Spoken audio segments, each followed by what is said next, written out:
on the rundown. Sam Smith's latest video has caused quite a stir on social media, with the pop star enduring transphobia and fatphobia from online trolls. Ticketmaster changes its policies for Beyoncé's upcoming Renaissance tour, and James Gunn has finally revealed the upcoming slate of films we'll be getting within the DCU. All that and more on The Rundown with your host, Chris Avalon.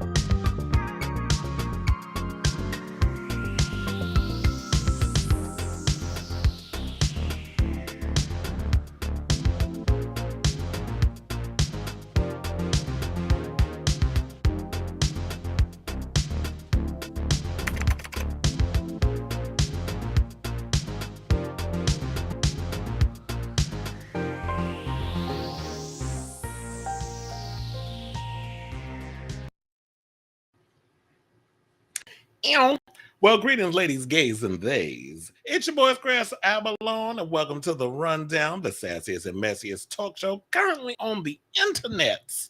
Now, The Rundown, for those of you,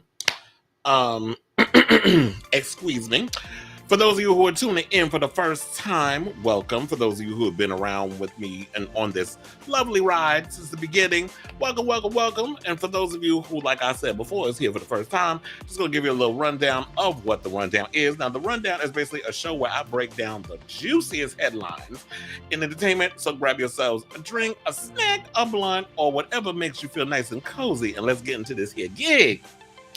Now, before we get into this week's tea, I should ask you, or please, don't forget to smash that like and subscribe button to help with the algorithms, because you know, YouTube is playing with me. They've been playing games. It ain't just me. It's a lot of people on YouTube that they like to fuck around with. Fuck around and find out. So, you liking, you subscribing, you following, sharing, all that good stuff, it definitely helps with the algorithms, because my numbers be fluctuating, child, like my weight sometimes. So be sure to follow all my social media platforms, which you can see, well, you saw it down below, but I kept rambling. So you already saw in the opening of The Rundown, we got a lot of tea to get to. And then we're definitely going to be talking about Sam Smith's music video controversy, you know, a lot of the fatphobia, a lot of the non-binary phobia, transphobia, you know, that's all transgender, non-binary. A lot of that is kind of under the same spectrum, under the same umbrella. But we're going to stick to the rivers and the lakes that we used to in this one. So Sam identifies as non-binary. There's a lot of phobia going on with him, with them. Sorry, they them pronouns. You know, when I did my J-Lo video with Emmy, because, you know, Emmy identifies as non-binary. And some people was coming, why do you have to put non-binary in it? What does that have to do with the situation? It has everything to do with the situation, because that's how they identify. And what makes them different, being non-binary is different than being someone who identifies as a cis male or cis female. So what are you talking about? Well, you should have said, don't tell me what the fuck I should say in my own shit. God, I mean, I want to shout out to all the people on TikTok who like and shared the video, all this stuff. It's so far got over 30K hits and views. So the TikTok is TikToking. Like, it's definitely doing what it need to do. And my numbers is going up. So I need y'all, for those who follow me on TikTok too, the Chris Avalon, to also like and subscribe and share and all that other stuff as well, because I'm trying to get to 1,000. So that way I'm halfway there. So I need to hit 1,000 so that way I can start going live on TikTok. And I know that if I go live on TikTok, it'd be way better to be on YouTube, because then I can start getting paid. This could be a full-time situation. Like, it manifests as different things, because more people on TikTok than they are on these other streaming platforms anyway. So that's where my goal is. That's what I'm trying to get to. So I'm putting it out there in the ether. I'm manifesting it. It's going to happen. Believe it and receive it, bitch. So we got a lot of tea to get to, because we're going to talk about Sam Smith. We're going to talk about that controversial episode of The Last of Us. I didn't feel that it was controversial, but apparently the snowflakes did. You know, anybody that, you know. Oh, yeah, y'all heard the sirens? It's not the police in the background. Child, I'm in New York. There's always some damn sirens going around. That's one of the things I miss about LA. LA was way quieter New York is always something. Somebody blasting, dembo, reggaeton, out their car in the damn winter. So I don't know how the hell they can hear all that music blasting. Then you hear the sirens, always an ambulance or a police car. It's always something. Welcome to New York, where it's always noisy. But people prefer the silence though. But I say this: if you want silence, bitch, move to the goddamn suburbs. But anyway, so we have that. We got The Last of Us. We're gonna break down the whole DC slate because we had James Gunn revealed the upcoming movies that's going to be coming out with DC. I'm going to give you my opinions on that. We're going to talk about this Beyoncé concert situation and everything that's going on with that. And, it's just starting this huge debate online. It's gotten so bad, people are creating GoFundMes so they can go. That's how bad it is. So we're going to talk about that. We got NeNe Leakes throwing shade at the housewives. Some of my people who are famous versus being known. I'm going to give my opinion on that. Plus, we got Missy Elliott. And then I did add, because we were talking about it earlier, there's Chris Brown made history. So we're definitely going to talk about that later on. I know a lot of people like to throw shade at Chris Brown on the other stuff he does. But you know what? When people do good, we need to call that out as well. I don't only like to fixate on the negative. I always try to find that balance. When people are doing good, they do good. When they do bad, we got to talk about it. So it's always an even kill balance thing. But without further ado, let me stop rambling and let's get into this tea. So Sam Smith dropped his album, their album. Sam Smith, let's try that over again. Sam Smith dropped their album, Gloria, last Friday. I listened to it. I actually like the album. I thought the album was pretty good. I'll have to say, shout out to Robert of the heterosexual men, okay? They're not going to be okay after this episode because the shit I'm going to say up in here, the snowflake, the breeder's going to be pissed, but we don't give a fuck. That's not why I do the show. I don't do the show for them. But anyway, can we take that Chris Avalon situation out of there? Let's leave the rundown up at the top because that's the name of the show. I just wanted to look cute and simple. Thank you. It's that most fans want his. Oh yeah, we're definitely gonna talk about that. The whole Adele situation and the comparison. Did y'all ever hear the tea that they said that Sam Smith and Adele might be the same person because they never were in the same room together? I think that was a thing that he revealed when he was on somebody's show. I forget who it was. It might have been Kelly Clarkson or Jennifer Hudson, one of them damn shows. But I did hear he was saying that he was basically mentioned that there was a rumor going around that he and Adele were the same damn person. I should smile more often, right? Okay. But anyway, so Sam Smith dropped their album last week, Gloria. I love the album. I thought it was cute. I like the fact that they're embracing their sexuality more. They seem more comfortable. And at first, when I was looking at it, I was like, oh, now, well, because you already dropped the new album, this, that, and the third, you already did the boring, I'm soaking, blah, blah, blah, blah, that now they want to be edgy and they want to kind of be, So I kind of looked at it from that way, but then they were on Zane Lowe's show that I actually watched last night. I was supposed to have watched it a week ago, but on the research, let me start watching the videos so I can have context. And Sam said that the reason why they said they wanted to come out and be flamboyant and gay and all that other stuff in the beginning of their career, but the problem was they were not comfortable taking that step, and they also did not feel safe because in their surroundings and stuff, and plus record politics and the third. Oh, we want you to stick to you're a crooner, and they were like, oh, I admire crooners, I love crooners, but I ain't no crooner. Because I think it's because the vocal range, the type of songs they sing, crooner. And it's like, I'm not a crooner. Yeah, I can hit the notes, but that's not all I am. I want to kind of give you Freddie Mercury, Liberace, all those other things that we got from Adam Lambert that I was hoping I was going to get up this new album. But the new album is just a bunch of damn covers, which I'm kind of upset about, but I get it because the label and all label politics, all the other crap. But Adam Lambert, is kind of like what I see as my generation's Freddie Mercury. I wouldn't even say Elton John because I could never get an Elton. Elton John always gave me bitter bitch. So I could never really get into Elton John. Had the bops and the cute little, frock outfits, but Elton John never gave me what I needed. I think the closest person that tried to give Elton John was Lady Gaga, but Lady Gaga was an amalgamation of many people that came before her. Anyway. Oh, hey, Lindsay girl. How you doing? Lindsay in the building. The bitter queen does keep losing to Madonna. But anyway, so let's get to the story. So Sam Smith dropped their latest video called I'm Not Here to Make Friends. Now, I'm going to say this. I did not like the song when I first heard it. I'm like, what is this? But then, do y'all want to know the tea? That song has been stuck in my fucking head all day. It is not funny.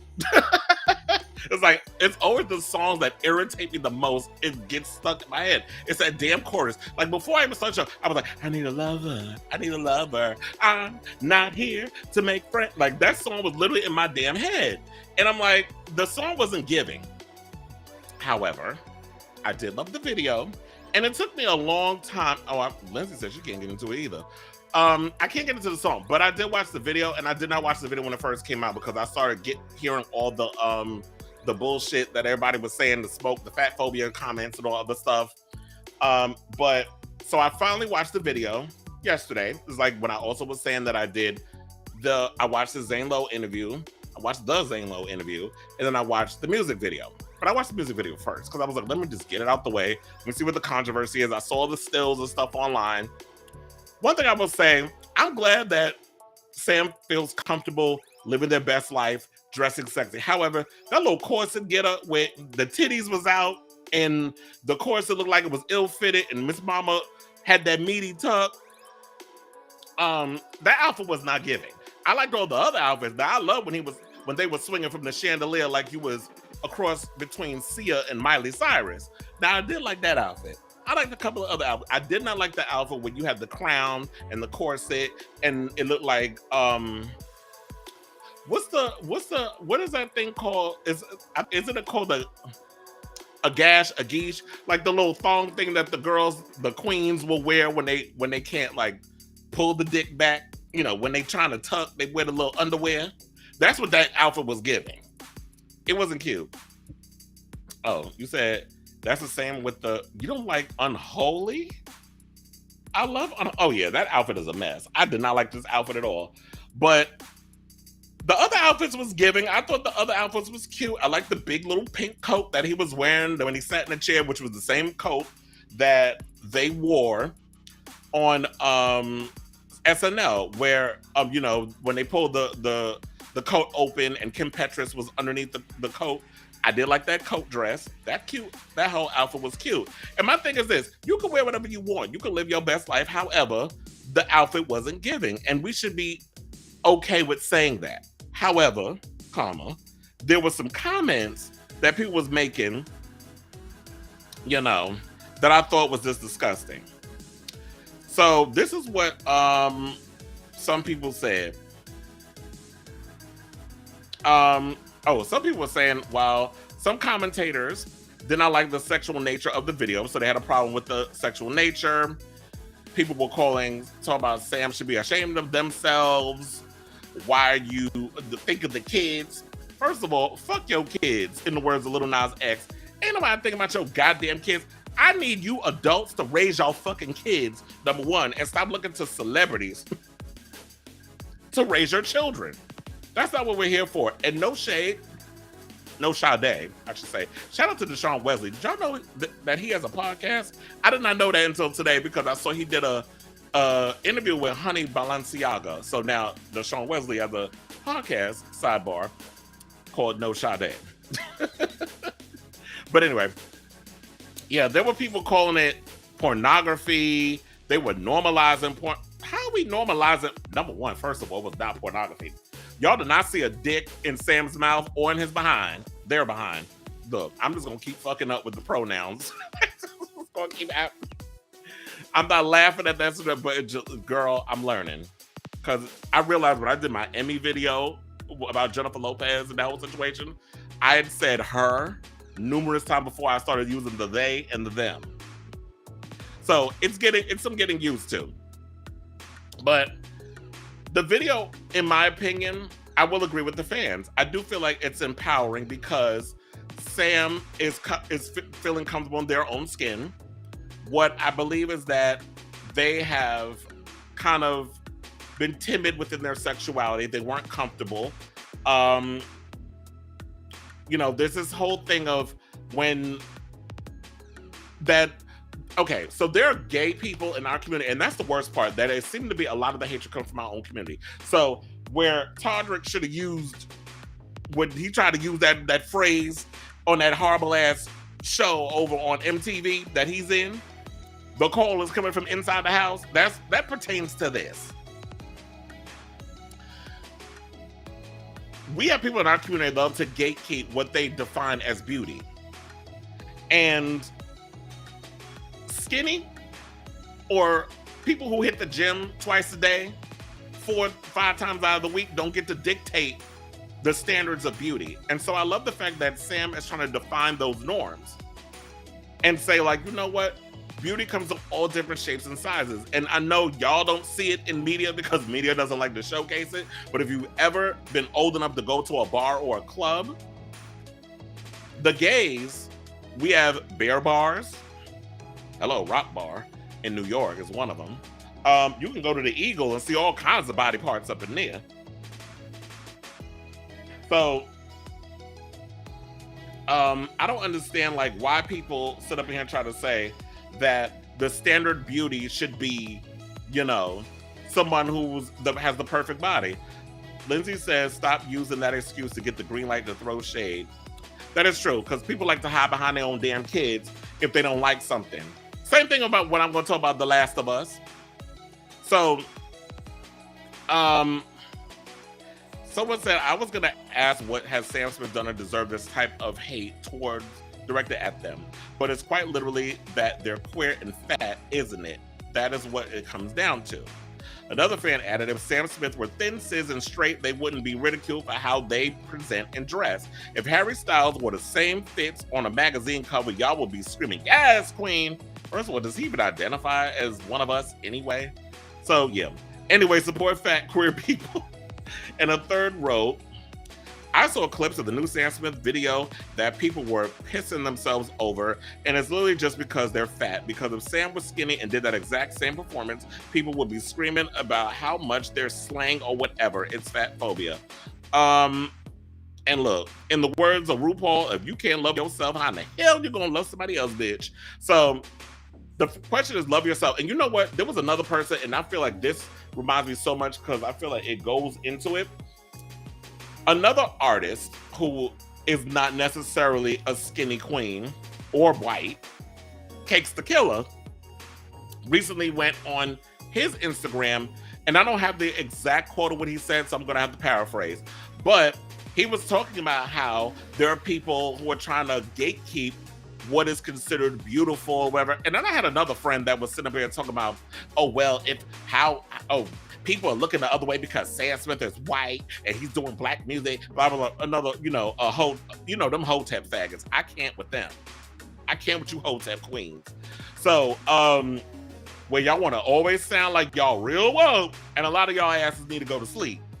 But what he was doing was, he was trying to say, everybody's up here, yeah, Slate, so on and so forth. But if it was Saucy Santana that did this video, y'all have a problem. I was like, first of all, those are two different genres of music. Saucy does ratchet ass hip hop, no kind of evolution with the shit they do. And Sam Smith as an artist is evolving and growing. And I said, I don't know what rock you've been under, but I just did a whole article just now on how people were throwing shade at Sam for the visuals they were putting in their video. And the funny thing that they said when on their upcoming tour, which I kind of want a ticket. Kinda, not really. Because, they're doing 2 dates at Madison Square Garden. There's a lot of concerts going on. We're going to break that shit down later. Because, between Beyonce, Madonna, Miley probably going to go on tour. But we talk about the big girls. You got Beyonce recently. We got all these other people. And it's a big all-out war going on with these damn concerts. So, with all this going on, Cakes the Killer basically was like, that we have people out here really trying to gatekeep what's the standard of beauty. He says, I kiss and I gets down when I kiss, but y'all don't want to see that. So it's like, you see this thick butch queen who raps, talks about sex in a lot of his music, which he gives me my life. If y'all never heard of Case Killer, definitely check him out. He is basically what, like, musically, what Azealia Banks would have had if the bitch was in a goddamn Looney Tunes. So if y'all like Azealia Banks and that whole vibe, that style of music, like hip house, definitely check out Case Killer, because he is the real deal, and his music always gives me my life. That's like good workout music too. But anyway, so he's trying to change the ideals and the normalities of what is considered standard beauty in our community. And I feel like we need way more people within our community that really need to push that envelope and really give it to the girls. Like, I feel like the gays really need that idol or somebody to look up to that's really pushing the envelope in regards of loving yourself, sex, that sort of thing, because they try to act like our community, we could be cute to look at, we could be your best friend, we could be the accessory, we could do all those other things, but God forbid we want to be sexual. That's not allowed. That's too much. The kids, oh my God, protect the children. They're all gonna die. They're going, oh my God, we're gonna corrupt your children. Because, you know, God forbid you get drag queens reading to your damn children. Hey, Adam Barta, she's in the building. It's like, we're gonna corrupt your children. We read to them. You know, drag queens been reading to children long before speech replaced sign language. But we get that fat, wide-back bastard, dumb Santis, that wants to not only keep black, you know, gays from reading to your children, but he wants to make sure that Black history is removed from all curriculums. But Beyonce about to go to Florida and do a tour out there. Y'all buying tickets? You know, the same ones that was mad over the fact that she performed in Dubai. Y'all still getting tickets when she performs in, where is it, Tampa? Oh, the cast of The Dish, Joseph Mandarick. Hey, how you doing? But anyway, good luck to you, Sam. I'm looking forward to seeing what else you're gonna bring in regards to your visuals, your music, all that other stuff. I definitely do love the album. They did say that this new tour is gonna be very theatrical. That there's gonna be a little Bob Fosse with the choreography. You know, I live for Bob Fosse. Like, if there was anybody like in theater, Broadway, that shit, yes. And then on top of that, they also said that they were going to be incorporating a little Liberace, a little bit of who else? He said Liberace, Freddie Mercury, that whole vibe. So I'm like, yeah, we could definitely use that, because these children don't know what the hell that is. I mean, unless y'all saw Bohemian Rhapsody. But anyway, so good luck to you, Sam. And it's unfortunate with all of that shit with the Fatphobia and all that other stuff. But you know what? Sometimes once you start pushing the envelope, it's like that's what we have to do. And I think maybe after that, the next thing we're gonna have to tackle is ageism, because gays act like we ain't supposed to fucking age either. You're 30 years old, you're considered ancient. I mean, maybe back in the day that was true, because, you know, people were not, you know, back, I think in my great-grandparents or my grandparents' day, you weren't supposed to live past like 60. So 35 to 40 was considered middle age. Just so you know. But times they are changing. I got a lot of relatives that have lived to be 100. My great-grandmother lived to be 99, so I might be in good hands. But look, when the day comes, I said the day comes where I can't wipe my own ass, take me out.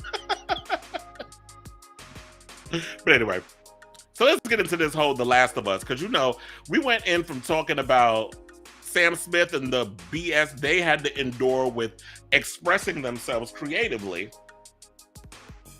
to the fact of the matter that people really don't want LGBT people represented on their TV screens or in any kind of form. Well, guess what? We here, we quit, we ain't going no fucking where. So you damn breeders, y'all just gonna have to deal with this shit. So if you're having to catch the third episode of The Last of Us, it goes without saying that it was arguably, in my opinion, this series' best episode yet. Now, The Last of Us' third installment, Long Time, is an absolutely incredible episode of television. delivering a tender love story between apocalypse survivors Bill, played by Nick Offerman, and Frank, played by openly gay actor Murray Bartlett. Not only did Long Time provide a touching, hopeful look at the end of the world, it also expanded on an implied queer relationship from the game that ended tragically.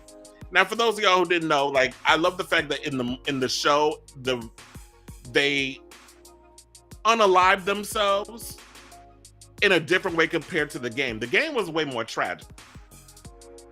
First of all, if you ever played The Last of Us, Frank and Bill are gay in the game, but apparently people, I guess, who ain't never played the game or whatever the case is, had no idea and started spewing their homophobia. But I'm gonna just explain this shit before we get to the bullshit troll comments.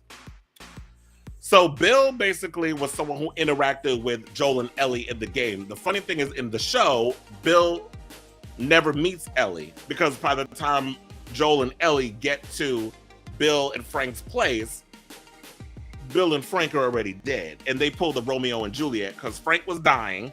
And then Bill was like, so Frank basically wanted to unalive himself. That night he was like, I want the greatest meal ever, which was basically the meal that they ate. He cooked the meal for him that they had when they first met. And yeah, that's Karen Walker, Megan Mullally's real life husband, is the one who played Bill in the show, Nick Offerman, in case y'all didn't know that.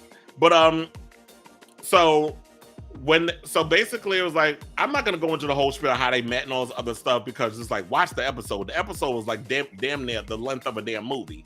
So, when I love the fact of seeing these two couples together and the whole thing of the differences between the game and the movie. So I just want to explain the death part. So in the game, Frank is already dead. They show his body hanging, in the game. And they had Tess meet Bill and Frank, not, in the game and all the stuff, and in the show. So there's a lot of differences and all other stuff there. So yeah, for context of the show, they had to change certain things. So I love the fact that while they didn't really have a love story of sorts in the game, what I loved about the show is that they gave them this moment. It's like, so while, we lost Tess in episode 2 because she got bitten by the clicker. And then as Joel and Ellie are trekking to go to Bill and Frank's place, we get the backstory of Bill and Frank, how they came together. The fact that Frank was this open person. He was an artist. He had a lot of friends. Bill was sort of like this recluse who lived in a bunker. And Frank brought that out of him to be like, come out of the bunker. Come out into the world. The world is so beautiful outside of, this little, I need to be this doomsday prepper, recluse sort of situation. So I love the emotional beats of the show. And that's what I love, the fact, that's the difference between this and The Walking Dead. The Walking Dead was just doom and gloom. It was always, we have a new threat. We have to take out the threat. We want to just live in the same goddamn part of Georgia for 12 damn seasons. Well, how many fuck seasons they had? And there really was no beacon of hope. The thing I love about The Last of Us, it gives you that beacon of hope. It's like they're working towards something. This young girl is the cure because she's immune. She was attacked twice. Hasn't turned. So you need to get her to these people so they can test her and they can create this serum to basically heal people. So I love so what I love about this, and I know a lot of people, those snowflakes was upset. We had some real representation on a real love story. Yeah, in the tragedy, but in the tragic of what we normally get from queer storytelling, which is, oh, well, you're gay, you have to be murdered horribly, or, very Game of Thrones, because y'all hate gays on that shit, but you love incest. Y'all like having cousins and brothers and sisters fuck each other to keep the bloodline going. But God forbid you got two people that actually love each other. That's wrong. That's what always used to piss me off about Game of Thrones and a lot of these other shows. How they would incorporate a lot of, everybody's got to die tragically. You either dying of AIDS or something, or you're being murdered tragically. There was always some doom and gloom with that. And yeah, but they may have died in the show, but they died on their own terms. And to me, that's more poetic than anything. So let's get to these damn comments. So the number of viewers were pissed off review bombing the episode because they're assholes and trolls. So they said that Rotten Tomatoes, IMDb, and Metacritic, that's where they were review bombing. Now, since Rotten Tomatoes does not allow user-viewer reviews for individual episodes, the review bombing for a long time is happening on IMDb and Metacritic. Now, at the time of the writing, long time, a 4.7 user score on Metacritic. User scores are out of 10. Out of 1,102 ratings, 578 are negative. On IMDb, long time holds a 7.9 rating out of 10. 121,111 IMDb users left ratings on the episode, and while just over half gave the episode a perfect score, a little over a quarter gave the episode a 1 out of 10. The first two episodes both hold a score of 8.6, blah, blah, blah, so on and so forth. So, homophobia is basically what mobilized the review bombers. Let's not beat around the bush. So it's no coincidence that the episode centering on a gay romance has become the target of online trolls, and the user reviews confirm this. Now, reviews complain that the episode pushes the LGBTQ agenda or inclusive propaganda. Others complain that the episode deviates too far from the game, even though the changes to Bill and Frank's story are fully in keeping with the thematic spirit of The Last of Us and are backed wholeheartedly by Neil Druckmann, who, I don't know if you dingbats are even aware, created the goddamn game and is a co-creator on the series. So that's why the show is so good. I mean, you have the guy from look at Bill and Frankie Frank kissing. I think this is around the scene after they ate the strawberries. Because Frank was out here growing strawberries in the garden. So you have the creator of the game working on the show, but you have one of the guy that was worked on Chernobyl, which in my opinion was like one of the greatest miniseries I've seen in a long time. If y'all have not seen Chernobyl, definitely check it out on HBO or HBO Max if you have it. So if these people came up with the idea, how would you get mad? But this is not the only time they've done this. Like they did, I should point out that in last year, Prime Video briefly paused reviews to The Lord of the Rings, The Rings of Power, in order to protect the show from trolls. Much of the online vitriol was directed at the show's cast members of color, because apparently they had a problem with people of color being added to The Lord of the Rings. That's not Tolkien's vision. Like trolls actually fucking exist and elves? Okay. Now, I was trying to see if they had any more something. But anyway, you know what? It doesn't matter what these people say. The fact of the matter is, here's the reality. We as queer people, I'm sorry to disappoint a lot of you asswipes, you fucking man babies. Because I remember there was one that said that they were watching the show. They're watching this show with their kids. That's the ultimate game. Like, how you a grown ass person watching a show like The Last of Us, where zombies is getting cut open, stabbed in the eye, all kinds of other. You could, man, Joel beating somebody to death. That's okay, y'all. That's what I never understand about this country. We are so fixated on violence, but sex is literally like, oh my God, the world is coming to a goddamn end. But you goddamn people. Shout out to this thing from Bloody Disgusting, where The Last of Us, you know what? Every week the audience is growing. And I had someone ask, because I was reading, when I be scrolling through the Facebook, they were like, oh, I need to binge the show. Why don't they just all release it at once? And I'm like, no, first of all, HBO Max is very smart with doing what they're doing.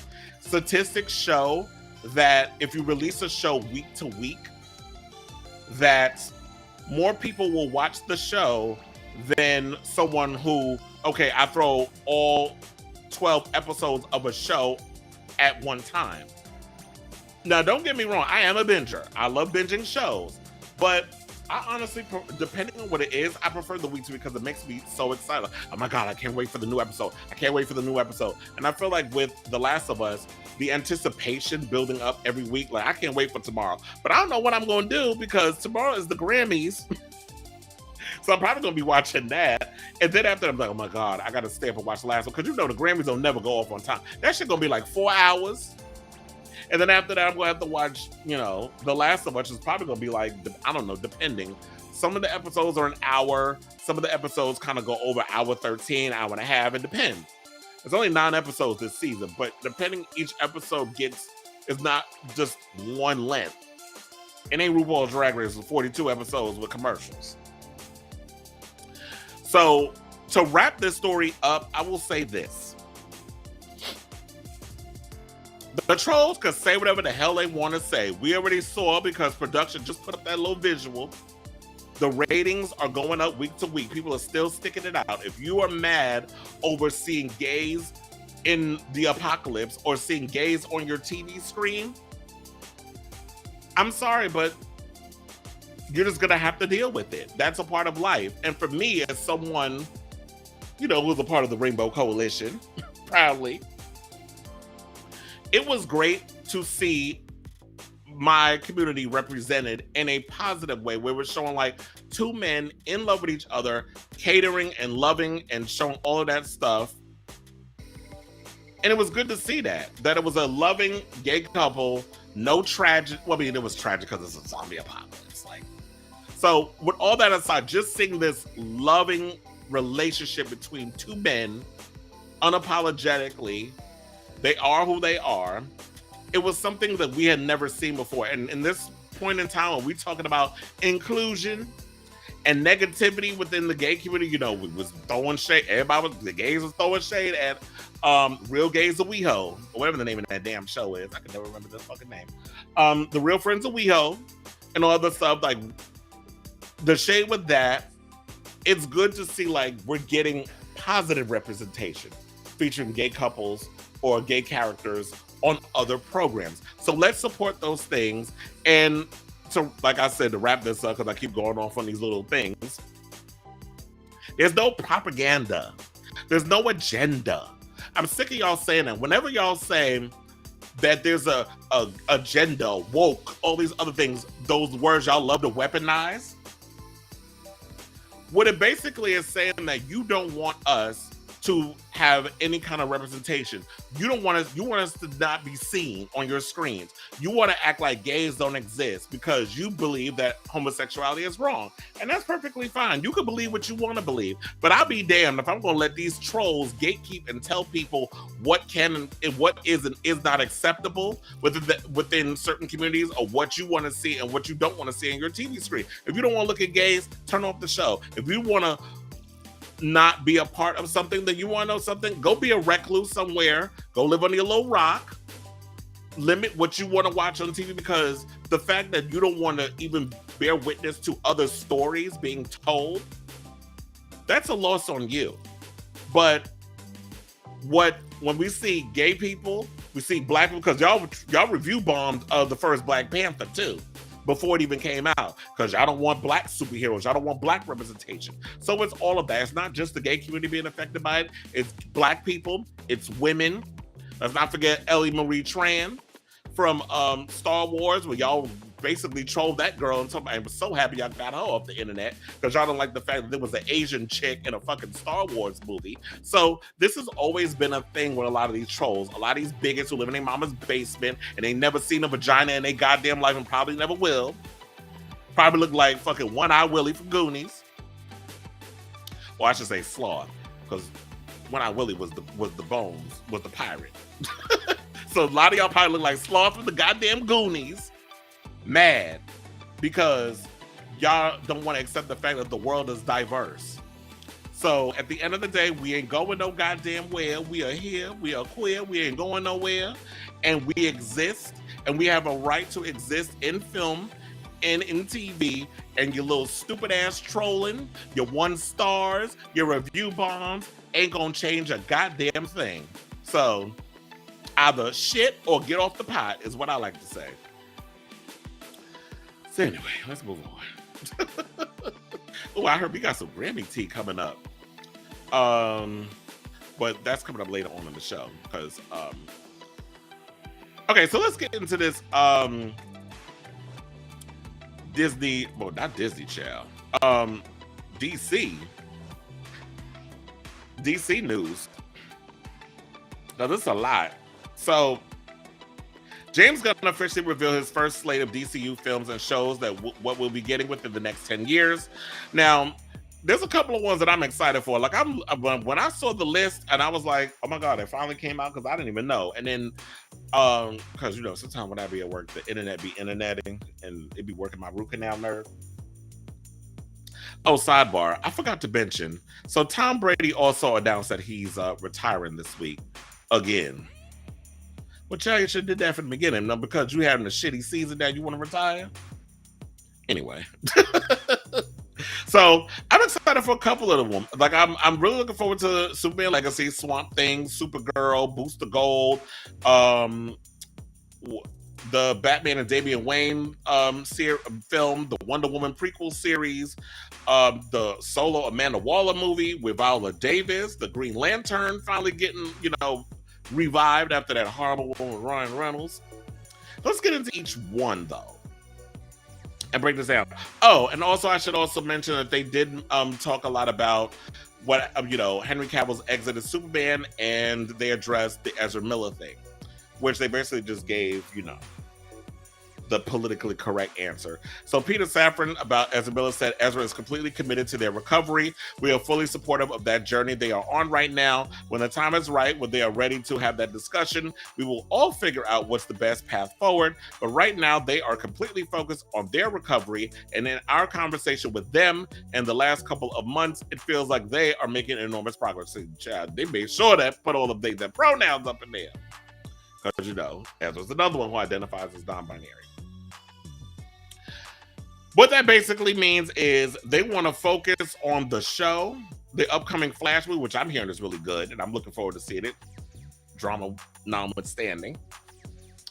And I don't know if Ezra's going to be coming back. I don't see Ezra doing the Flash Part 2, especially with all the stuff that was going on with them and breaking into people's houses and threatening to kill people and stealing things. Like, I know you went before the judge and you're on probation and you know, you're doing all the work that you need to do. But I don't look, when the Flash come out, I don't think they're going to have Ezra Miller there to walk the red carpets, to do the press tour and all that other stuff, because you know, the number one question everybody's going to be asking is about all the stuff surrounding the drama with Ezra behind, you know, the scenes. Not just on the movie, but just the personal life, which will overshadow. But I'm sure once the film gets closer to coming out, or when they'll wait until the box office or other stuff, and then they'll make the announcement. Because they've been doing like so many damn reshoots. Sidebar, I also heard that Scream 6, the new, that I found, because I went online yesterday, because I was like, there's something that's going to be in 3D. First of all, I don't know why the hell it's going to be in 3D. But, because 3D, I do not like that. I don't like 3D, but I think they're going to probably convert it, because I don't think it was shot with 3D cameras, or with the whole idea of 3D. But I heard that tickets go on sale on Wednesday. So I'm definitely going to be getting my ticket, because I'm going opening night to see this movie, because y'all not going to spoil who the killer or killers is, because all the conspiracy theories is floating around all over social media, and I've been doing a little Kim dance. I've been dodging it like the Neo in the Matrix, trying to avoid spoilers. I like to go in with a fresh, open mind, you know, usually. So anyway, let's get to this, because I don't want to be talking about this whole James Gunn situation for 20 minutes. Oh, he also talked about Henry Cavill. So they said, we didn't fire Henry. Henry was never cast. For me, it's about who do I want to cast as Superman, and who do the filmmakers we have want to cast. And for me, for the story, it isn't Henry. He says, I like Henry. I think he's a great guy. I think he's getting dicked around by a lot of people, including the former regime at this company. But this Superman is not Henry for a number of reasons. And I think that is because I do, in my opinion, think Henry Cavill, in my opinion, is the best Superman. I understand Christopher Reeve, we had Brandon Routh, we almost had Nicolas Cage. Yeah, once upon a time, Nicolas Cage was up for playing Superman. I believe Robert Meyer Burnett did a documentary on, who does the John Campea show and a bunch of other things. I think he did a documentary on that. But I feel like that he got screwed over by Warner Brothers and on the politics of all that, because to me, Superman is a beacon of hope. Superman is not supposed to be doom and gloom and killing people and dark and evil and dark, wearing a black suit and all that stuff. I know that's a part of the comic and all that stuff, but to me, Superman has always kind of been like true justice in the American way. He's always supposed to be this beacon of hope in a world where the world is falling apart and people are sad and this, that, and the third. He's supposed to be like that, like I said, beacon of hope. And to me, in the Snyderverse, it didn't give that. And it's unfortunate that we never got that. We never got that side of Superman. And then it was just too many of the online trolls that were dictating how the movie should have been. And it's like, at the end of the day, directors, you got to do your own film and stop listening to these fucking trolls online. So unfortunately, while Henry Cavill is one of my favorite Supermans, I just feel like the circumstances of the old regard and how everything went down, he got screwed. Now, what okay, so now I'm hoping that we can get Henry as part of the Elseworlds portraying Superman in the Red Suns feature film. So they decided to do a Red Suns feature film. I would love to see, maybe they could bring Henry Cavill back for that. I also hope that, since they're doing The Brave and the Bold, which is the Batman Damian Wayne thing, that we can get Ben Affleck to come back and direct. Now, let's get into some of these things. So, Creature Commandos, which is a 7-episode animated series written by Gunn that is already in production. Originally, a team of classic monsters assembled to fight Nazis. This is a modern take on the concept. The voice actors have yet to be cast, but he also said that they want to have people who could voice the animated characters and also portray them in a live action version when they decide to have them show up in other films and shows and all that other stuff. So Creature Commandos does sound like a pretty interesting show. I'll definitely check it out when it comes out. James Gunn said he wrote every episode, and I think they're in pre-production. Now, one I am looking forward to Waller, which is a spinoff of Gunn's own HBO Max hit series Peacemaker.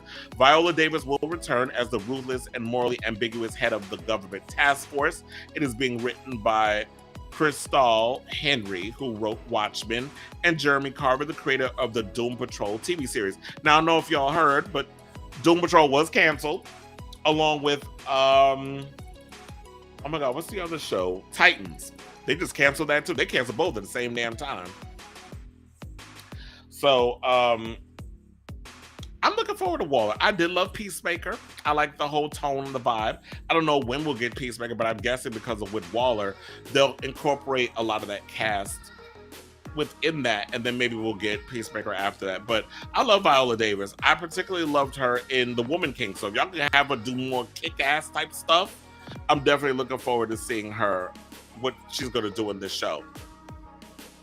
Superman Legacy. Now, the movie featuring the Man of Steel that Gunn is writing and may direct, although no commitments on that end have been made. Now, while the two previous titles are meant to be apparatives, in Safran's words, Superman is a true kickoff for the duo's DCU plan, saying it's not an origin story. It focuses on Superman balancing his Kryptonian heritage with his human upbringing. He is the embodiment of true justice in the American way. He is kindness in a world that thinks that kindness is old-fashioned. Now, a release date of July 11th, 2025 has been penciled in, but I should also point out that James Gunn did say that those are the dates. However, we may not follow the date because if the script is not pristine, if the scripts aren't ready, we're not going to go forward with doing the movies. So the scripts have to be airtight before they go and start filming, which I think was a mistake with a lot of the DCU films, is that a lot of y'all were going, ready to shoot, and y'all didn't have a complete script, or you were doing rewrites and all this other stuff. Now, Lanterns is Greg Berlanti's long in the works Green Lanterns TV series that has been scrapped, and Gunn and Safran have parted ways with the longtime DC series steward. Now, in its place will be a new take on the space cops with power rings. Our vision for this is very much in the vein of True Detective. That's what Safran described. It's terrestrial based. It will feature prominent Lantern heroes Hal Jordan and Jon Stewart, and is one of the most important shows they have in development, saying that this plays a really big role in leading into the main story we are telling across film and TV. Now, Lanterns as a cop type of show, I think would be really good. Like, if you could do something like a cross between True Detective meets like Lethal Weapon, like that would be awesome to me. And I'm really hoping that we can really get a properly done Lanterns, because, well, Green Lantern, because Green Lantern ain't been done justice, and it needs to be. Now, this is the one that I'm looking forward to. The Authority. A movie based on a team of superheroes with rather extreme methods of protecting the planet that first originated in the late 1990s under an influential imprint known as Wildstorm, run by artist and now head of DC Publishing, Jim Lee, saying one of the things of the DCU is that it's not just a story of heroes and villains. Not every film and TV show is going to be about good guy versus bad guy. Giant things from the sky come and good guy wins. There are white hats, black hats, and gray hats. They're kind of like Jack Nicholson and A Few Good Men. They know you want them on the wall, or at least they believe that. Now, with the Authority, I know the Snowflakes is going to get mad. And this is why. Because there are two gay superheroes also in Authority, and that is Apollo and Midnighter. Now, Apollo and Midnighter are a couple. Apollo is basically like the DC Superman. Well, DC is Superman, basically. Apollo is kind of like a Superman-esque type character, and Midnighter is a Batman type character. Now, if they could probably get somebody like a Matt Bomer and a Luke Evans to play these type of characters, that might be an interesting take on it, on the franchise. So you have this gay couple, and Midnighter is like someone who thrives on violence. He's a little cuckoo for Cocoa Puffs. So just seeing that type of dynamic in here and seeing two gay superheroes, which is not something I don't think we've ever seen on film. So the fact that we're going to get that in a DC universe, and you know it's going to piss a lot of people off, but guess what? These things, people, whatever, they exist. The world is diverse. Either shit or get off the pot. I said that. So I'm really excited for that. So that's what I'm really excited for. And the Authority is basically like, it's in the vein of like a Justice League. It has like that whole Justice League type of vibe. So it's like a gang of misfits, Guardians of the Galaxy. And that's something what I love about that James Gunn and Peter Safran are on board about this. Because it's like these underdog, misfit type characters and kind of bringing them into this world. And they can, in my opinion, they could go any which way with these. Like it could kind of have like a like comedy vibe, a dark vibe, a twisted, crazy, violent vibe. So it's not unlike MCU where they're stuck in this bind of, well, we can't do so much because we're under the umbrella of Disney. DC can basically kind of go any direction and kind of take on any type of tone where you can kind of go over the edge and do more edgy, R-rated, blood and gore, cursing, that sort of thing. And then there's certain shows where you won't be able to do that. Another one I'm really looking forward to is Paradise Lost, which is the duo described as an HBO Max series as a Game of Thrones style drama set on the all-female island that is Wonder Woman's birthplace, Themyscira. Filled with political intrigue and scheming between power players. It takes place before the events of the Wonder Woman films. So I don't think Gal Gadot will be making an appearance, but it would be great to see like how these women all come together, and it's like the politics, power play, violence, action. So it's kind of got that twistedness, political intrigue of like a Game of Thrones, but also kind of give a little, you know, I love seeing strong women on screen and strong women that kick ass. So if they can kind of give that vibe, if they could bring Connie Nielsen on the show, because they said prequel and she did exist before her character, before, you know, Wonder Woman and all this stuff. So maybe if they can kind of bring some of the characters from that Wonder Woman genre universe over to this, it would be great. So I'm really excited for Paradise Lost. Now, The Brave and the Bold, I know a lot of people were kind of worried about this one because they're saying this is the introduction of the DCU Batman of Bruce Wayne, and also introduces our favorite Robin, Damian Wayne, who is a little son of a bitch. The movie will take inspiration from the now classic Batman run written by Grant Morrison and introduce Batman to a son he never knew existed, a murderous tween raised by assassins. It's very strange father and son story. And importantly, it will feature a Batman not played by Robert Pattinson. So there will be two Batmans that exist. We have, the Robert Pattinson, the Batman, which the Batman, I should point out, will be, I have the date in here. I'll get to that in a minute on when that actually is going to be released. But this Batman, it's going to be a little older. He has a tween son, like somebody who I guess is between the ages of 10 and 12. I know a lot of people was like, well, you gotta age him. He can't be that young. Why the fuck not? Do y'all not see Kick-Ass? Hit Girl was like, what, 10 or 11? Cussing, killing people, all kinds of stuff. And we lived for her. Shout out to Ellen Taylor Johnson also, because, he got hot over the years. I ain't see it back in the day, but now, But anyway, so, yeah, I'm looking forward to see how they're gonna do this. I was trying to think who would be a good Damian Wayne. Maybe they could pick Jacob Tremblay. He's been around for a while. He's like one of those really good child actors. He probably still looks like he's 10, even though he might be a little older. The last thing I saw him in was oh my god, what was the Dr. Sleep? That was the last thing I saw him. We had the small part, and the way they killed him off in that damn movie, that got me tight. But he acted his ass off in that scene.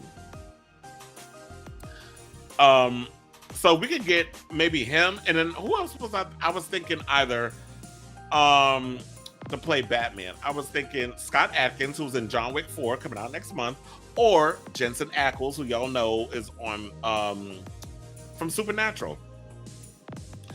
So Dean Winchester. Most recently he was on The Boys. That was another thing that I forgot to mention too. The Boys is also kind of like that whole vibe of The Authority. It's like The Boys and Justice League. So that's kind of like that whole vibe. We gotta hurry this up because we got how many more?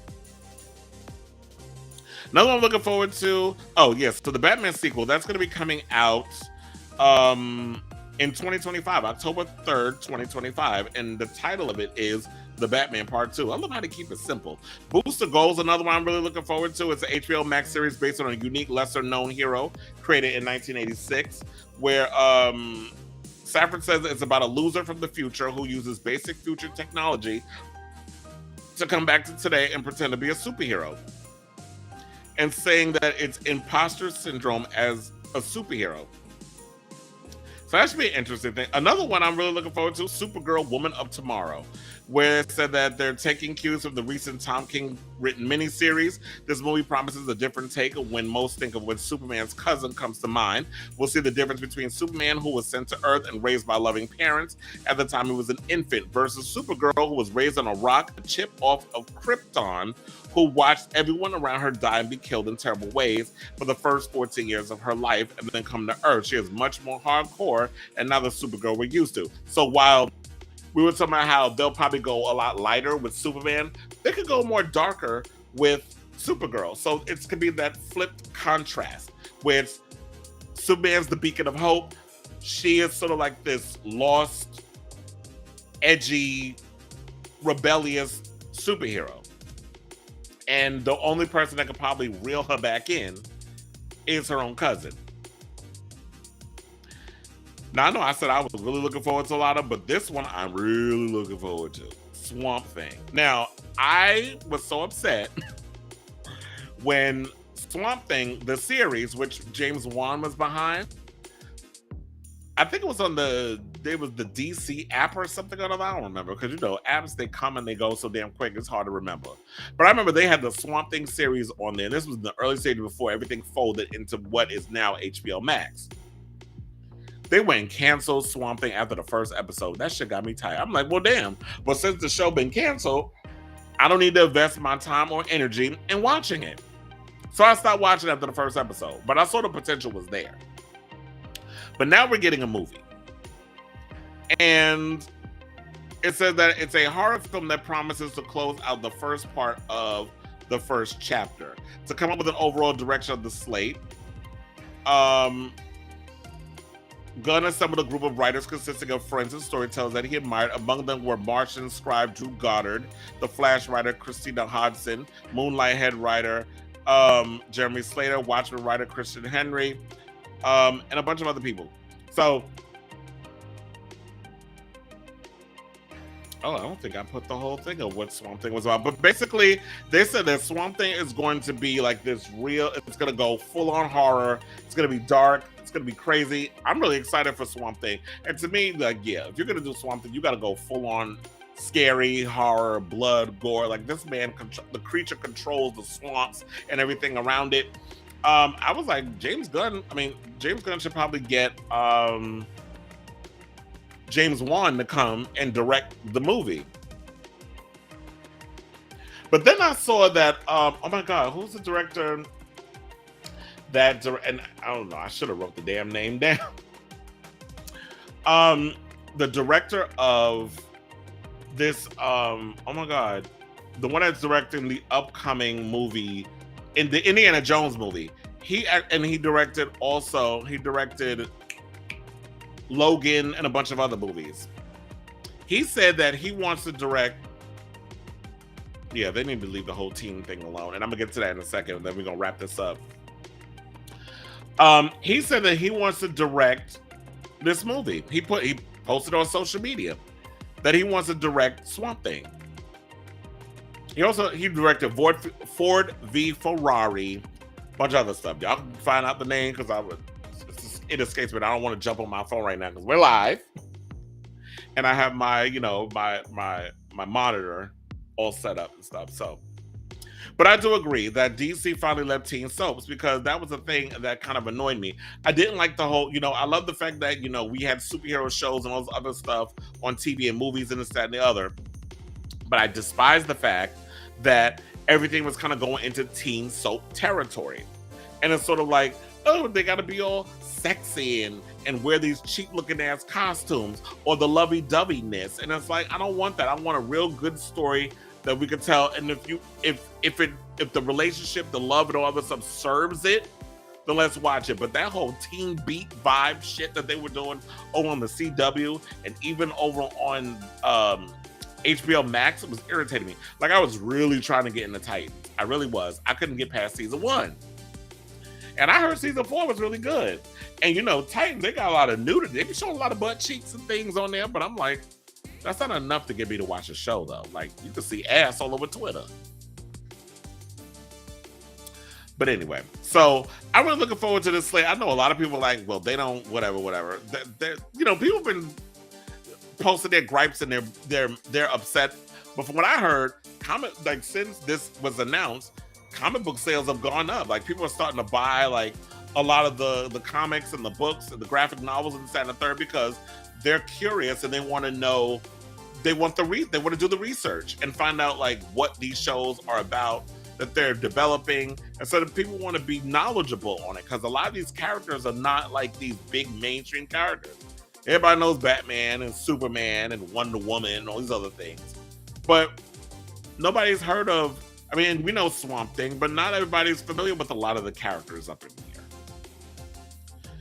So I'm really excited to see what James Gunn and them come up with, and I hope they succeed, because DC definitely needs it.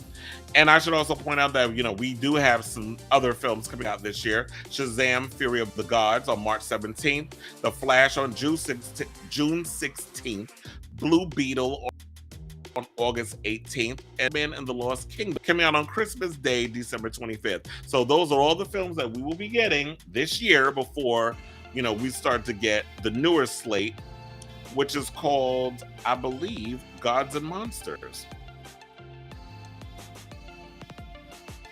Chapter 1, Gods and Monsters, I should point out. All right, so let's take a break. We come back, we're going to talk about Beyoncé and how Ticketmaster has changed their policies for our upcoming Renaissance tour, as well as desperate fans launching GoFundMes to raise money for tickets. We're going to talk about NeNe leaks throwing shade at Eboni K. Williams, and Eboni coming back with receipts. We're going to talk about Missy Elliott, and we're going to talk about Chris Brown. So yeah, don't go away. We'll be right back with more of The Rundown with your host, Chris Avalon. That'd be me.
Hi, Erica.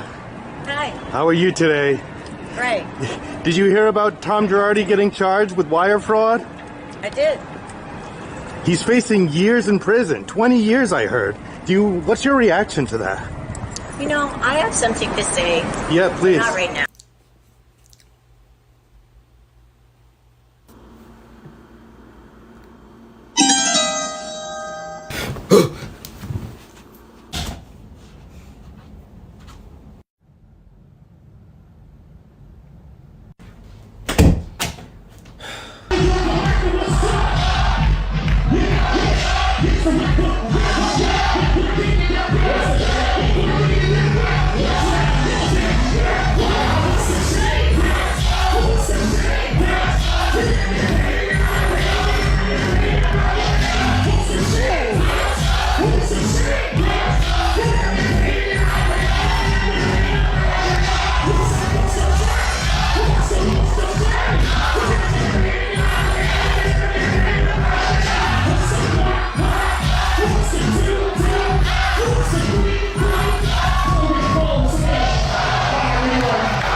Fucked up right now because none of us forwarded them text messages back in 2008. Remember that shit that it was like, forward this message or you will have 20 years of bad luck.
We are back.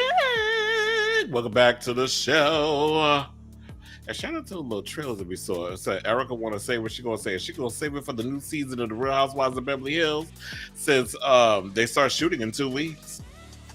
There's an article that I did on my website about Kyle and Kathy, if y'all haven't checked it out, where Kyle basically opens up about her current relationship with her sister, saying that they still haven't spoken since filming the reunion. So it's gonna be real awkward when they start shooting, because if you ain't speak to me since October and we in February, that's almost 5 months. Well, it's 4 months technically, but that's still a long time to be speaking to your sibling. But then I gotta film together. I mean, I guess it'd be good for production and Bravo and nosy ass, shady ass Andy Cohen. But yeah. Anyway, welcome back to the show. So let's talk about Beyoncé. So now, after the disaster Ticketmaster endured regarding tickets for Taylor Swift's upcoming tour, when tickets go on sale next week for Beyoncé's highly anticipated Renaissance tour, new policies will be put into place to make sure the same thing won't happen again. Now, shout out to UpRocks for this tea. And it says, in terms of public opinion, Ticketmaster is perhaps at an all-time low right now. Zach Bryan recently released an album called All My Homies Hate Ticketmaster. Taylor Swift was infuriated after The Eras tour on sale through Ticketmaster went remarkably poorly. They just botched a John Mayer ticket sale too. On top of that, Congress is currently looking into them. Now, all this has Beyonce fans worried. She just announced a long-awaited Renaissance tour, and tickets are being sold through Ticketmaster. Apparently, though, the company is changing some things in an effort to avoid a repeat of the Swift fiasco. Now, as KTLA notes, the steps Ticketmaster is taking with the Renaissance tour includes staggering the on-sale dates of various venues and using membership systems like Verified Fan. Ticketmaster shared a blog post with more detailed information about how to get Renaissance tickets. It explains in part, demand for this tour is expected to be high. If there is more demand than there are tickets available, a lottery-style selection process will determine which registered Verified fans get a unique access code, which are placed on the wait list. A Verified Fan access code does not guarantee tickets. It just gives you access to join the sale. All tickets will be sold on a first-come, first-served basis. If tickets remain, the lottery-style process will be used to invite more Verified fans from the wait list to join the sale.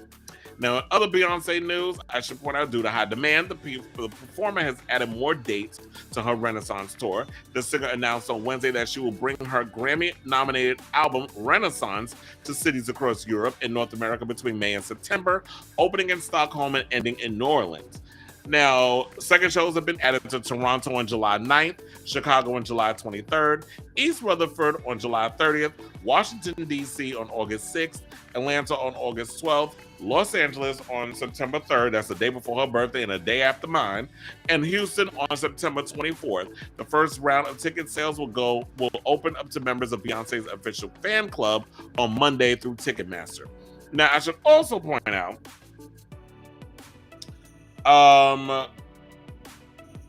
the whole pre-sale ticket thing, it's crazy. So I want to read my screen. They already had the pre-sale one. The Beehive Nation pre-sale, that's what they call it, child. Not even Rock Nation or nothing else, a Beehive Nation. That already happened on February 2nd, so I don't even need to read that to y'all because today is the 4th. So one of them also says, get assigned either an access code or a spot on the wait list. Now, after registering as a Verified fan, ticket hopefuls will either be assigned an access code or added to likely via lottery-style selection process, according to Ticketmaster. Now, people assigned an access code will have access to the Verified Fan sale. Having a code does not guarantee getting tickets, which I already explained is on a first-come, first-served basis. So Ticketmaster recommends logging on promptly at the design time code in hand. Meanwhile, fans added to the wait list may be invited to join the sale of tickets if tickets remain. It also says Ticketmaster it will verify your request and register to ensure it belongs to an individual, not a bot, and that it hasn't been tied to irregular behaviors that could be a sign of a professional seller attempting to access the sale for purposes of reselling tickets. Responding to concerns about people buying tickets only to resell them or at a markup, Ticketmaster said that historically verified fan on sales see only about 5% of tickets and up on the secondary market rather than the 20 to 30%, which is typical for non-verified fan on sales. Group B, registration is open through February 9th at 11:59 Eastern Time for shows in the following cities: Boston, Massachusetts, Dallas, Texas, Miami, Florida, Minneapolis, Minnesota, San Francisco, California, Seattle, Washington, and Tampa, Florida. Group A, it says registration is open through February 2nd. That already happened, and that was for shows in Atlanta, Chicago, East Rutherford, New Jersey, Houston, Texas, her hometown, Inglewood, California, Las Vegas, Nevada, Toronto, Canada, Vancouver, Canada, and Washington, D.C. So, that's insane because it says, while I even told y'all that, it's like y'all doing all this stuff and there's no guarantee that y'all even gonna be getting tickets. And that's the crazy part because, like I was saying earlier, fans are so desperate to get tickets for this tour that people are launching GoFundMes as a way to cover the cost. Now, last time I checked, GoFundMes were a great way to raise money for causes that matter to people most, whether it be to help cover the cost of expensive but vital medical treatments, or recover the savings of a restaurant owner who was duped by the Fire Festival. There's no rule, I should say, that you can't crowdfund for concert tickets. It's kind of in poor taste, in my opinion. And, child, you can't fault people for not having no couth. Or maybe we could. Because, first of all, I feel like this is some classless shit right here. I get that you're dying to see her. She hasn't done a tour since the Formation tour. But, come on, if y'all want to go out and go see a concert, find the money. Go out and get a second part-time job or something. Work a full-time job, get a part-time job on those days. Really save up your money so that way you can be able to afford this. For you to go out and ask people to give their hard-earned money, especially when we're in a damn recession damn near, and inflation's going on, everything is high.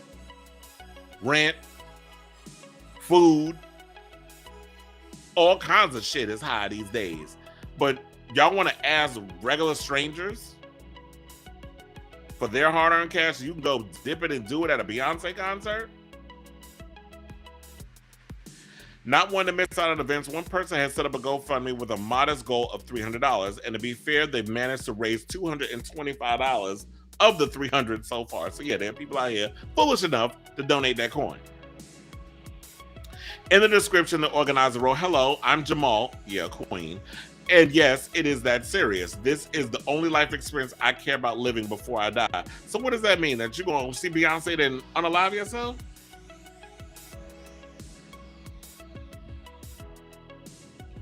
And I just, are they too moral? Child, they need to start an OnlyFans. That's what I put in my report earlier. Look, if people going to judge you on your OnlyFans, be like, look, at least I was throwing that ass in a circle, and the money I use to throw said ass in a circle, I use that coin to get my Beyonce tickets. Because I wanted to feel cozy. Cozy. So it said, I will get those front row tickets either way, but this way is safer than selling my kidney on the black market. All jokes aside, just being in the building will be the most amazing thing ever. So help a brother out if you can. Remember, cents turn into dollars. Every little bit helps. Thanks, guys, in advance. Although some might frown upon the idea of using GoFundMe to pay for tickets, the uploader has received plenty of love online, with one writing, "Concerts are so expensive these days. I hope you have a great time." And we're going to get into that because I feel like everybody's overlooking the fact that why are concert tickets so goddamn high? Why is it that when I look at tickets, front row is literally a month or sometimes 2 months rent in New York City? Like, you got front row tickets for $3,000. It's not even just Beyonce. It's Madonna. It's Janet Jackson. It's all these big major pop stars that are charging so much money for these type of tickets. And I don't even think that it's necessarily Beyonce and them fault. We should also fault Ticketmaster. We should also fault these venues that are overpricing, you know, people who want to go and see their favorite performer. It's not fair to people that we literally have to stress out and make a choice, flip a coin. Okay, so Taylor Swift coming out with her tour first, tickets through the roof, then Janet Jackson, then Madonna, now Beyonce. And Beyonce, your ass ain't slick because you go and release make your announcement, which I already knew was going to happen because the rumors started to spread days before it actually happened, that she was going to make the announcement that she was going to do the whole Renaissance thing, tour announcement on February 1st. So the first day of Black History Month, and Women's Due, you tried it. Not like you don't got enough money. You just scored allegedly. Excuse me. The number kept changing. One, they said it was $25 million. Then it went up to 30, and then it's 45. So I don't even know what to believe how much money she made from the Dubai performance. But this is crazy. And the fact that it's literally become the Hunger Games of tours now. I get it. We was in a pandemic. Or they say on P-Valley, a pandemic. I know we was in a pandemic. And everybody couldn't tour. People couldn't perform. We was all quarantining and living at home and being creatives that way. But tickets should not be that high. A nosebleed should not be the actual amount. And I'm going to tell y'all something. My friend Jovan Aviance, who lives in Spain, was telling me floor seats, floor tickets for Madonna is like $140. Yes, floor tickets. So if you go to Spain, a ticket that you would pay to be in the nosebleed section is actually the price that you would pay to be on the floor. So it's relatively cheap in other places. It's just in these big places like New York and all those other stuff, it's a lot more expensive, which in my opinion is ridiculous. And sidebar, Beyonce, you tried it. First of all, you married a man from Brooklyn, but you're not coming to the Barclays Center or Madison Square Garden. You need to do a stadium. So she going over to Jersey, but not coming to New York. Don't we got stadiums in New York? We have Yankee Stadium. Bad Bunny did his recent concert at Yankee Stadium. There is no excuse. So why are we not doing New York? You pulling that same shit Gaga did. We all stayed over in, the Bridge and Tunnel area and then want to come over here.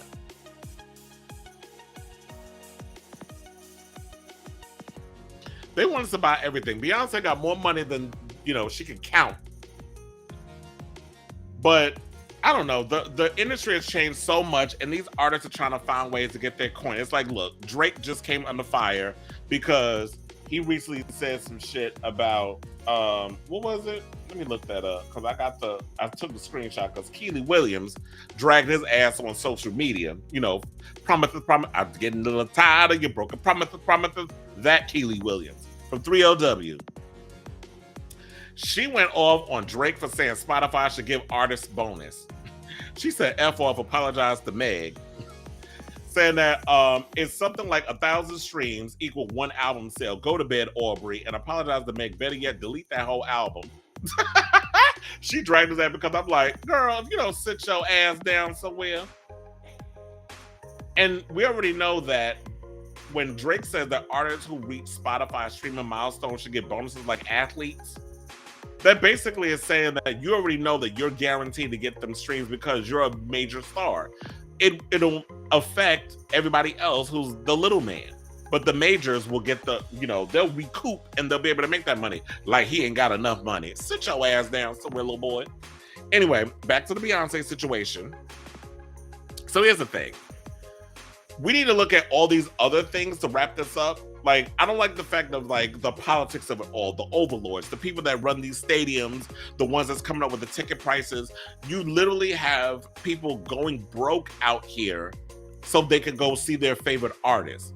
It's getting to the point where it's like you either look forward to them signing a deal to do their their concert with either Amazon Prime, like Kendrick Lamar has his recent tour, his recent album. He did a concert album or a concert special with Apple, but not Apple, with Amazon Prime Video. Lizzo just did a concert with HBO Max. Madonna did the Madam X one with Paramount Plus. So it's getting to that point. It's either concerts are getting so expensive, we either watch them, they do a deal where they air the concert on a streaming service, or we just look forward to people filming the concerts with their phones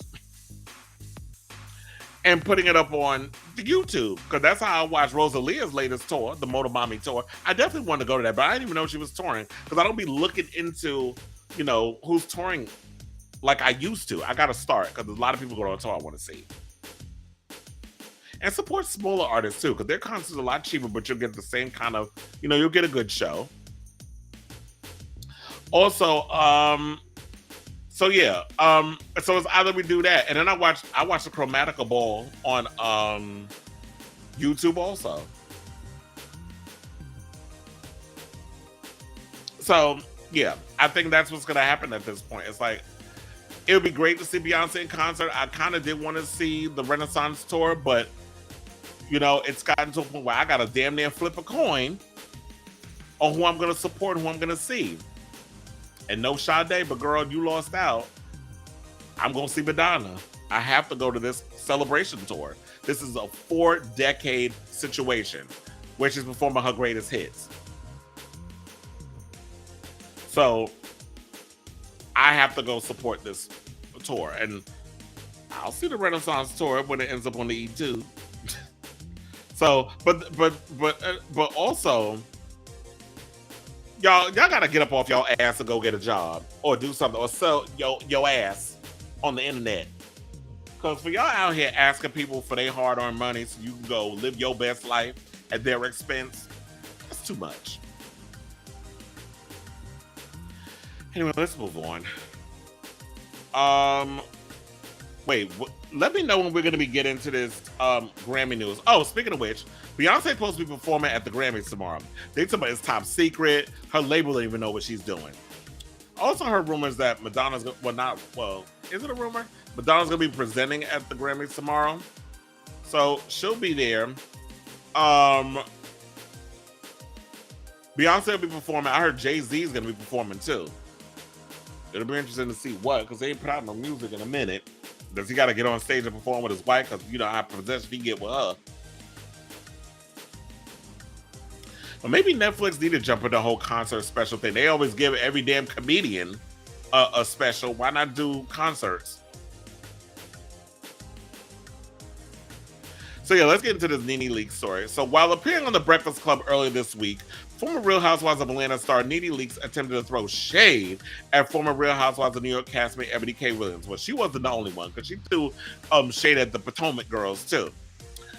And I should say that Eboni appeared on the show the next day and clapped back at the bitter reality star with some receipts of her own. Now, to give context, NeNe sat down with Charlamagne the God and DJ Envy and shared her thoughts on the current state of the Real Housewives franchise and the differences between being famous and being known. She also stated that many of the ladies on the franchise are not stars. Now, I should also point out, you know what? Wait, what is the Grammy team? Put that back. Oh, Adele and Lizzo will be sitting on the Grammys table. What kind of table? Is there like a special table they'll be sitting at, like Jesus at the Last Supper? Like, what kind of table? I need more tea. Well, we'll be talking about the Grammys next week when we do the show, because we got to break down the highs, the lows of the performances, all of that stuff.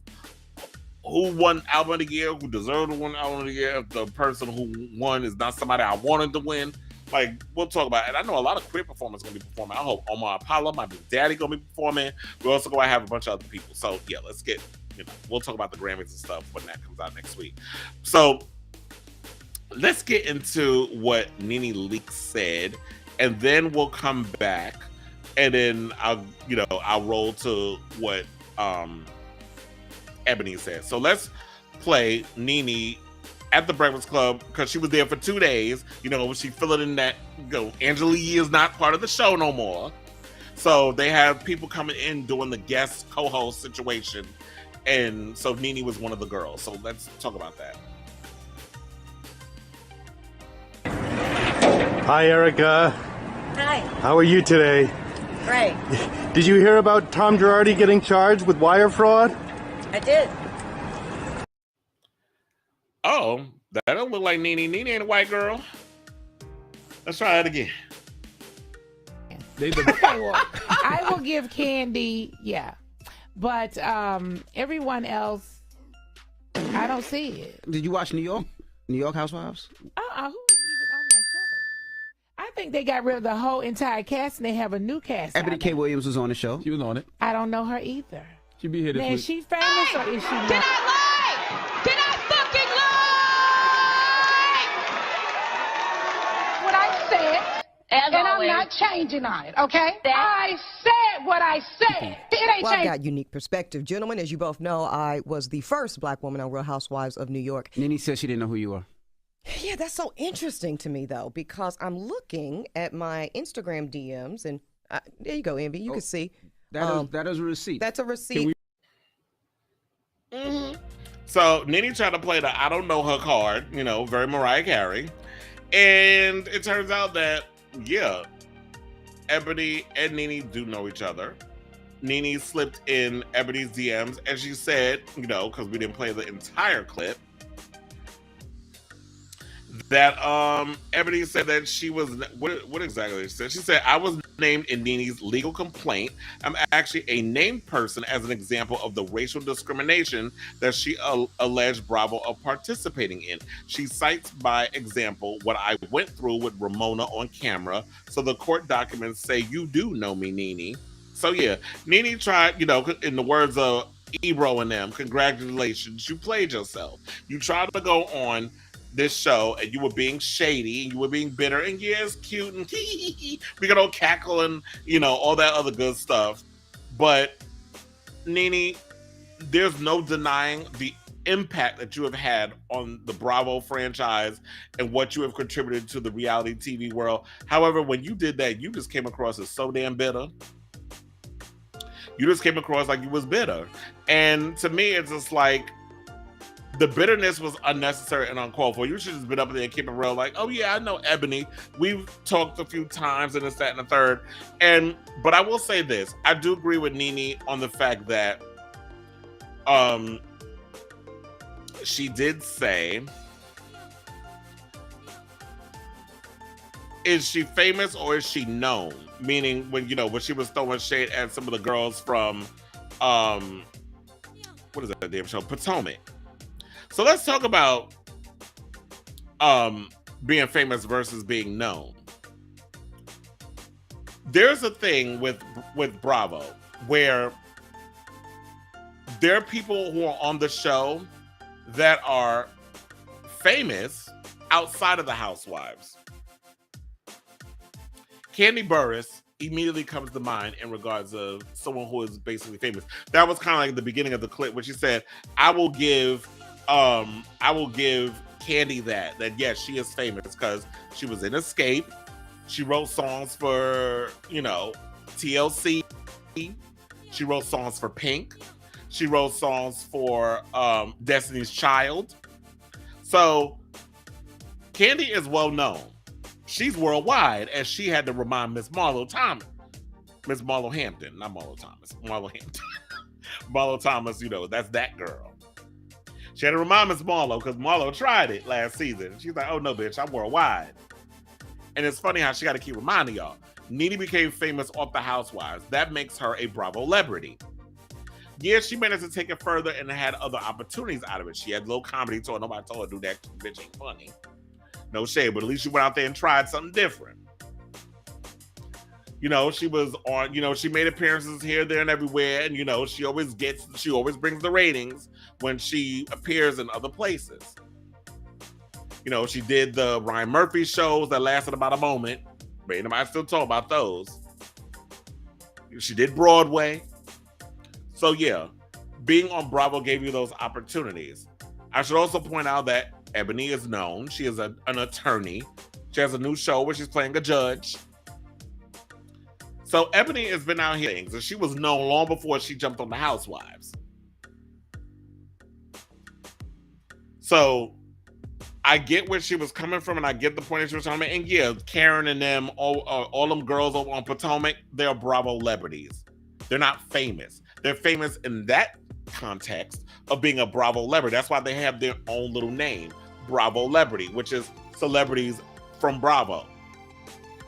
Now, would Lisa Rinna be considered famous? Because we knew her before she jumped on the Housewives. We knew Denise Richards before she jumped on the Housewives. So I think they were I think she was famous before she came on. Now, I think it maybe Bravo made Lisa more famous because she was so polarized on that damn show. But overall, I will say this. While I get where you were coming from, NeNe, and I get the whole situation of, what you were saying about being famous versus being known, your delivery just came across like you were just being shady, you were being bitter, and you're so upset over the fact that, Bravo wants nothing to do with you. And now, is there any racism or anything all that other stuff that goes on the show? I totally believe it. We saw the racism that was endured when Eboni was on New York Housewives. She said the only person that was warm and welcoming to her was Sonia. The rest of them didn't want to interact and didn't want to do this, that, and the third. And I've been hearing rumors that Legacy has been scrapped because they can't come, they're at a stalemate. The negotiations with the money and this, that, and the third. So that show might not even be happening. And he said, don't believe everything you read, but sometimes it's hard to believe his lying ass too. So overall, I want to say, NeNe, I would love to see you make a comeback. I would like to see you with a steady gig. But girl, that attitude, got to fix the attitude. It's cute or whatever, because it gets the clicks and the blogs talking and me talking. Girl, if you wanna not be, well, she said she blacklisted. You can't be blacklisted if your ass was on the Breakfast Club. You still getting gigs. But I need you to do better. Like, show that you a little less shade. Save it for another show you're about to get on. So yeah, that's all I'm gonna say on that.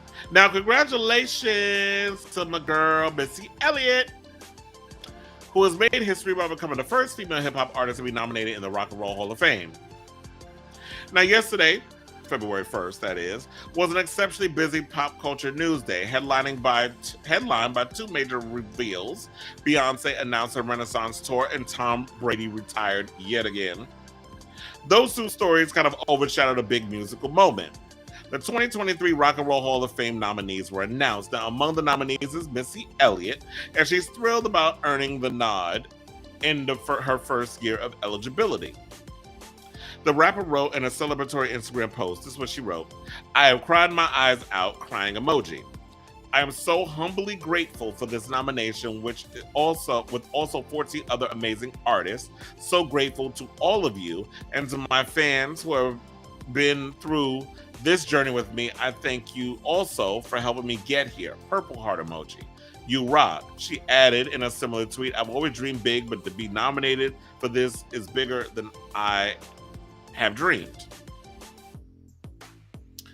Look, Missy, in my opinion, this is well deserved. She is one of the most influential people in hip hop. I'm a huge Missy Elliott fan. Like the day I saw her come out with them finger waves and dressed in a garbage bag for the rain, I can't stand the rain. That was my ish. Sock It To Me, Beat Me Now. What else? She got so many hits that I love from her. She's a Bitch. The song with the Clark sisters. So Missy has so many hits, and also not only is she influential musically, but she's also influential visually. Like every time Missy Elliott dropped a music video, I always look forward to it. The inspiration, the influence, like she was, totally influenced by people like Michael Jackson and Madonna, who definitely changed the game of music videos. And Missy Elliott was one of them that did the same thing as well. Not only her, but Busta Rhymes. Busta Rhymes was another one who was deeply influential when it came to the creativity of music videos and really giving us, you know, an event. That's something I always look forward to. So seeing her in that light and seeing her finally get her flowers is long overdue, I have to say, but it's well deserved. And so I'm really looking forward to seeing her get that. I know some people are saying, like, what took them so long?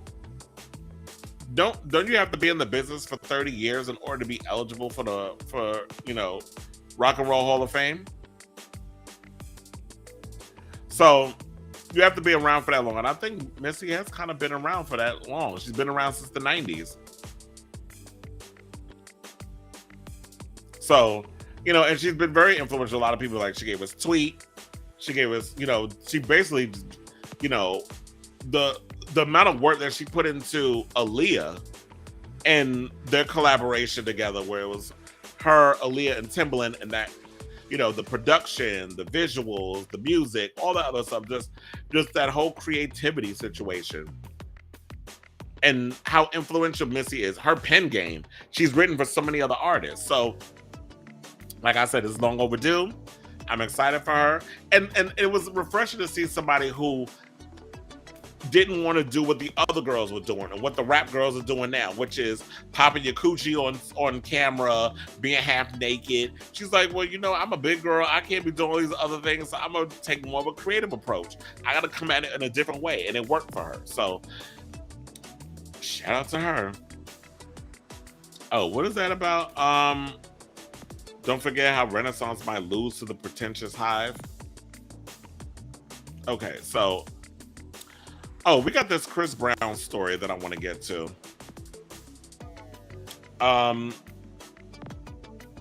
First of all, I gotta find it. Oh, I saw the picture of Little Kim at it was the brunch. I don't know, what was it? The brunch with Jay-Z, the Rock Nation brunch. Looking good. I didn't send it to production. Hold on, let me send it to them. But anyway, so let me pull this up on my phone. So congratulations in order to Chris Brown, who has earned, and this is a shout out to Breezy related, Chris Brown has earned approximately $157 million from 279 concerts over the course of his career, making him one of the highest grossing African-American touring artists of all time. So shout out to him, Black History Month. And you know what? Yeah, happy Black History Month. I can't believe I forgot to mention that because there's been so many things that's been going on. And I'm thinking what maybe we should do is you know, let's pull a page out of like The View and stuff. If there's any kind of great thing that's going on in regards of Black History Month, let's bring that to the show every week until, you know, for the whole month of Black History Month, where we have Black people making moves and doing historical shit, especially when it comes to the entertainment or whatever. Because there was one day damn, I forgot her name, on The View that I did not know about, that she basically changed like how we take the internet and was, you know, very inspirational behind the creation of Skype and all these other little cam thingies that we have. Yeah, Black woman's behind that. So I know they don't like to give Black people their flowers when it comes to, so a lot of stuff y'all use, a lot of you racists, y'all don't like nothing Black. But just know that a lot of Black people have created a lot of things y'all like to use. Who do you think created the light bulb? It wasn't a white man, it was a Black man. It's a lot of things created by Black folks that y'all don't want to, you know. Oh yeah, and I also forgot to point out, because I did throw that shade earlier. So while Chris Brown out here making all this money, child, you need to take some of that money and pay that $4 million. You know, that's me channeling Oda Mae Brown. Pay that $4 million to the IRS, because you know they're coming after you. They're gonna come after your stuff. Because you owe $4 million to the IRS. And that's what they said. He has a whole closet, built a warehouse outside his house to store his clothes. You start selling clothes, because I know you ain't wearing that stuff. And finally, I have to give, because, you know, we've been talking about Wendy Williams a lot on this show. And it hasn't really been in the most positive way that we've been speaking about Wendy. But like I said earlier in the show, when people are doing good, like we did with Chris Brown, I gotta give people their flowers, you know, when need be. So Wendy Williams was spotted out recently in New York. And, while we did see at the Circle of Sisters that she looked like she was in good spirits, she still was struggling to formulate some of her words, but she sounded better than she did during other circumstances that we've reported about many a times on this show. Wendy looks good here. She's standing up on her own. There's another photo we have where she's walking arm in arm. It's probably with her security or her manager. But she looks good. She looks like she's in great spirits. I need her to get, if there is a podcast, and I'm saying a big if, because y'all keep talking about there's a podcast, things are happening, things are coming. But if there's a podcast, I need Wendy to get better physically, mentally, all of that good stuff. She looks great here. So, like I said, I got to give people the love and the flowers and all this stuff when need be. But get your stuff together. And after that, then you know what? You can do the podcast, you can do whatever it is that you want. But I am looking forward to the next chapter of Wendy's life. But yeah, just get better. Do what you need to do to work on you, and that's that. So no slipping and slide. I know people backslide, people fall down and all this stuff, but let's stay in the positive. She looks good here. She looks great. I'm rooting for my girl Wendy, so shout out to her and all that's going on. I hope everything is going well, not only with her, but her family, her son, and all that good stuff. So on that note, we are done with today's show. I want to thank you all for watching. Tune in next week for a brand new episode of The Rundown with your host, Chris Avalon, where we will be dishing on the latest celebrity news, gossip, and everything in between. So, without further ado, love you all for watching. Those of you who will probably listen to this and walking around the house, love you all for listening.